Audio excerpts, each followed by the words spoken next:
嗨，大家好。今天呢，我还是在村里骑行，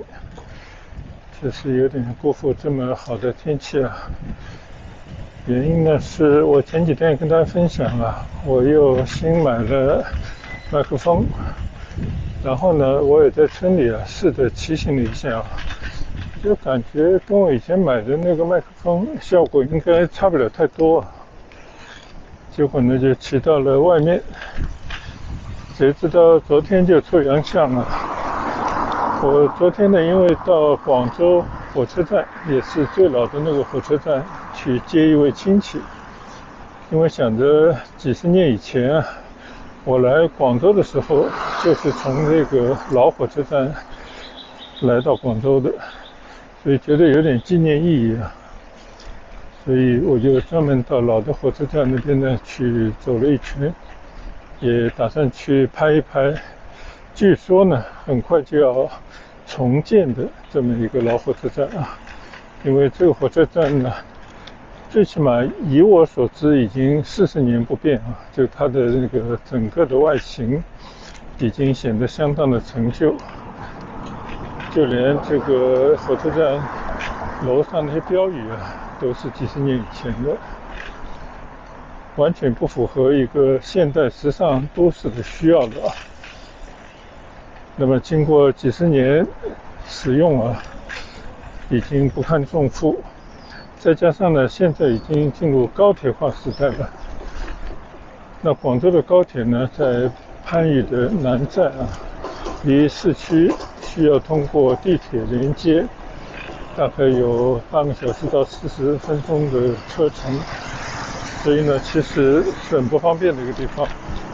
现在广州市呢，已经下定决心要把高铁站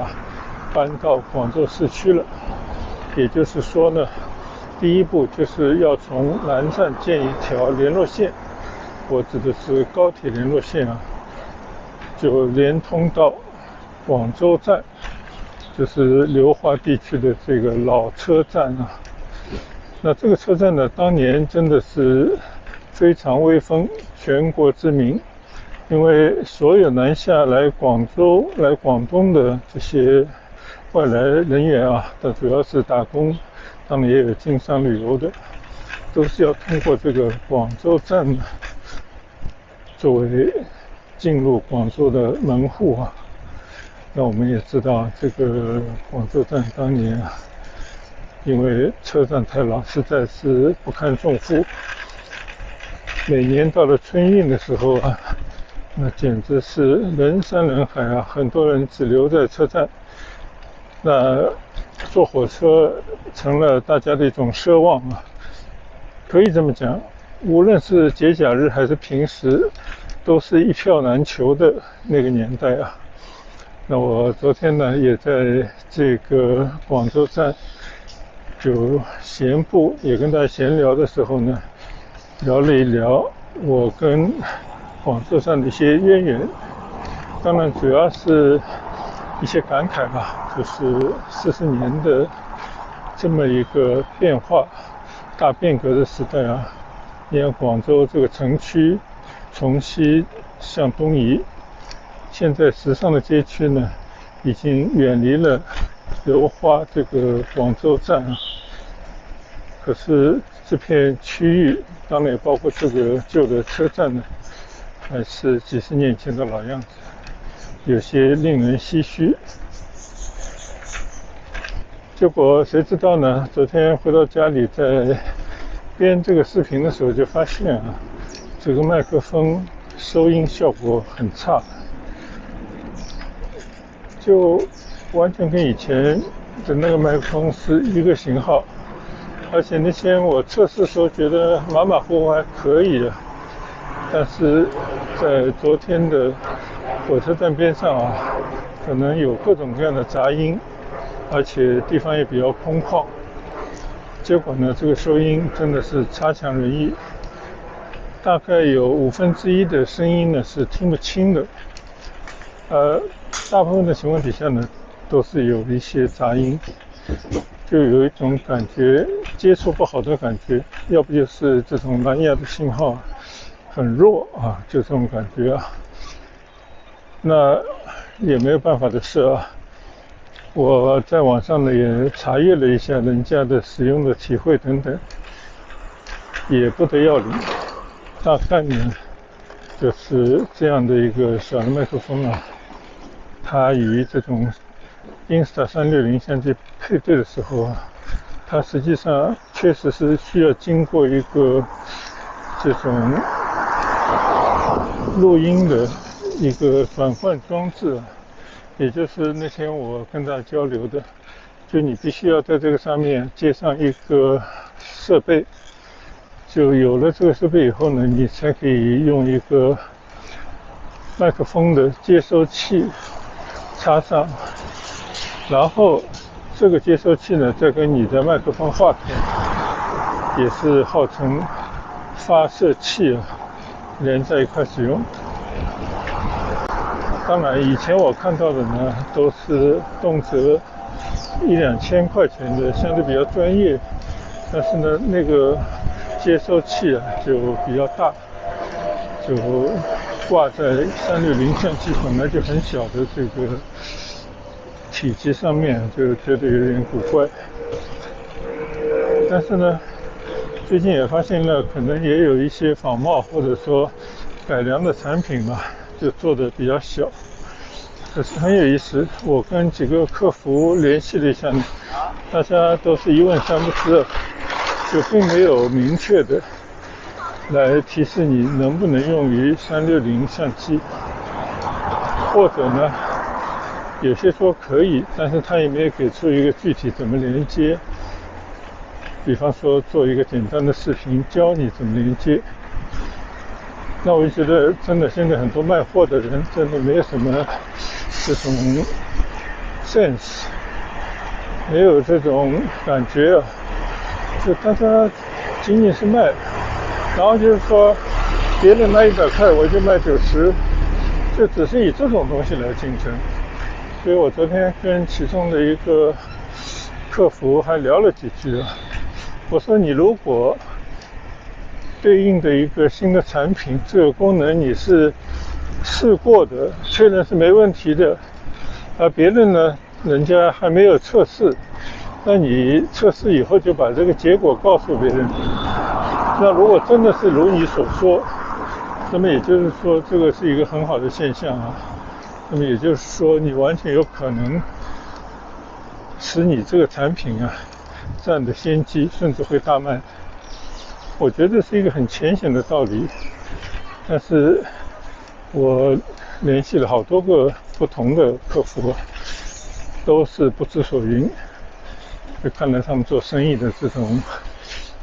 眼光啊，或者说这种敏感程度等等吧，都还差了一些。所以这也决定了有些人他可能是做一些最简单的销售工作，他没有办法把这种销售变成一门生意。但是这些呢就不需要我杞人忧天了，我们只是再花点时间找到一些我觉得用比较廉价的这个商品来替代这些比较昂贵的产品。因为最重要的我们并不是需要它能够产生多么好的专业的效果，因为我们作为一个普通人来使用的话，就好像我们用一台相机，什么单反相机、全幅画面的等等啊，就是有很多高级东西，但是对于99%的人就是拿来拍一些生活当中的短视频，或者是仅仅拍些照，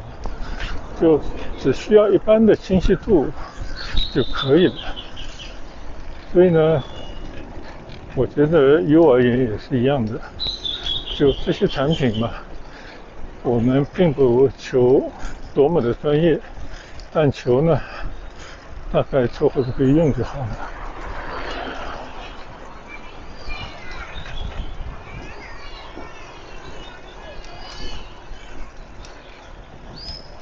所以呢这也是为什么我今天就看到网上有人介绍当然他介绍是其他的麦克风在360相机当中的一个设定啊，它可以做一些小小的调整。那我呢也是把这个后面的设定打开以后啊，来做了一些调整啊。我在家里测试一下呢，感觉好像音质上面有一定的变化，或者有了一些优化啊。但是我现在在骑到村里，在这种空旷的地方呢，看看它的效果如何。所以我今天呢也就仅仅做一个简单的测试而已，也是继上次在村里骑行测试麦克风以后的又一次麦克风的测试视频。就我倒是觉得，就如果说谁能够发现一些真的价格跟专业的设备相差10倍的这种更便宜的方法，但是呢又能够满足大家的某种需要的话呢，我觉得我这种测试可能对某一部分人还是有意义的。当然了，如果你是一个要求比较高，对品质有比较高追求的人呢，就不要听我这里面瞎唠叨了，就以免呢耽误你的这种专业的品质。有时候真的我也不想误人子弟啊，我只是个人的一个简单的测试而已，所以不能说是一个相机的测评。当然了，我主要的目的呢就是每天要做的事，无论在村里，无论在村外，无论在一个景观地带还是在一个旅游胜地，就是保持每天稍微骑骑车，热热身体啊，大概就是一个基础的这种健身活动而已。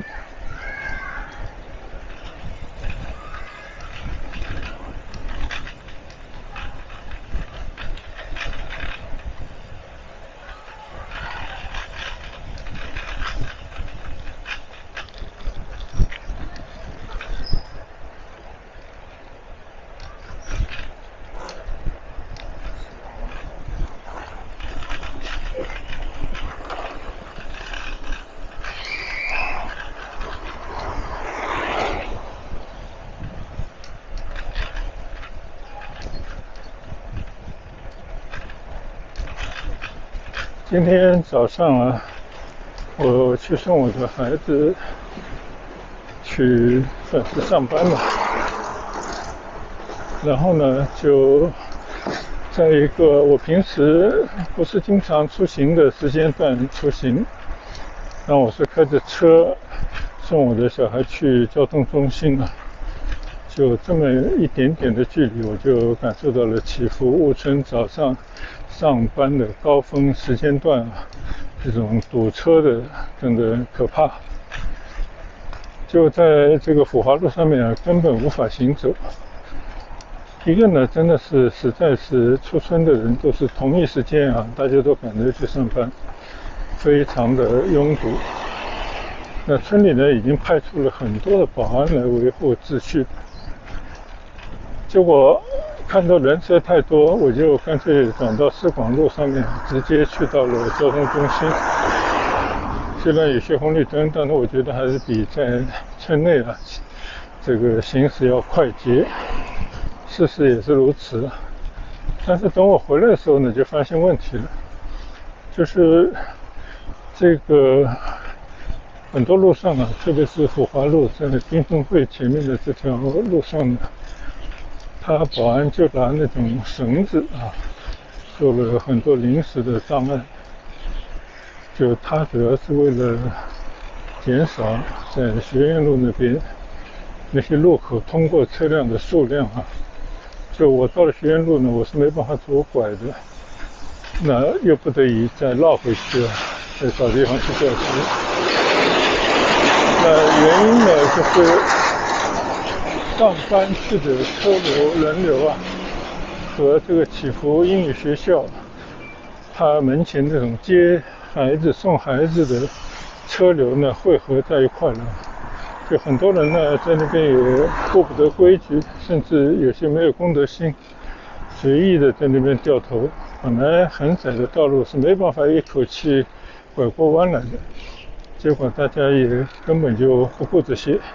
在那边呢要打好几趟的车把，才可以把这个车呢调过去头来。结果呢就会造成一些拥堵啊。虽然这个祈福新村已经派出了很多的保安维持秩序，祈福学校呢也派出了很多教职员工，还有一些呢干脆就是学生做的义工啊，大家站在马路上维持秩序等等。当然这些吧是表面的现象啊，其实最终的问题呢就是在这个学校它体育馆改建的时候啊，虽然底下也做了一个地下停车场，但是这个路口的位置呢非常的奇怪啊，就很小，也比较隐蔽，所以很多接送孩子的家长呢不愿意把车停到下面，结果就造成了虽然底下有停车场，底下有那些可以到达学校楼下某个门的这个地方，但大家不用，最后呢就还是一片混乱。那么就变成了早上7点还是7点半到9点钟这段时间，普华路上的某一些的路口拐弯的地方呢就受到了限制啊。也就是说你出去一趟回来之后就不能原路返回了，你可能要从祈福新村最东面的门啊等等那个地方才可以转回村里。那因为我以前也不太清楚，所以今天是绕了半天才绕回家。当然这些都是小事啊，也无所谓，于我而言的话呢也不赶时间，但是呢就好久没有领略祈福新村早上上班时间这种混乱局面啊，就是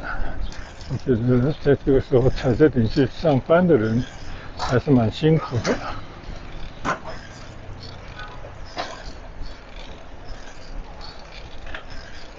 好，今天呢就是纯粹为了测试一下麦克风，在村里随意的健身骑行一番，跟大家再简单的唠一唠，慢聊一下这个使用麦克风和选择麦克风碰到的一些问题。那我也有这个觉悟啊，如果效果真的不佳的话呢，那我只能调整一下我的想法，还是要去买更专业的，虽然会让这个360相机边上多出一块东西来，但是我还是希望对齐一个收音相对比较好的这么一个目标吧。最近呢再测试一下，再找找资料，看看有没有合适的这种麦克风可以使用啊。我会继续找时间来测试和大家交流分享。好了，那今天呢就是一个简单的测试的视频，当然我也完成了我今天大概的健身骑行了。好了，谢谢大家的跟随和观赏，欢迎大家关注订阅我的视频，我们下次出门再见，拜拜。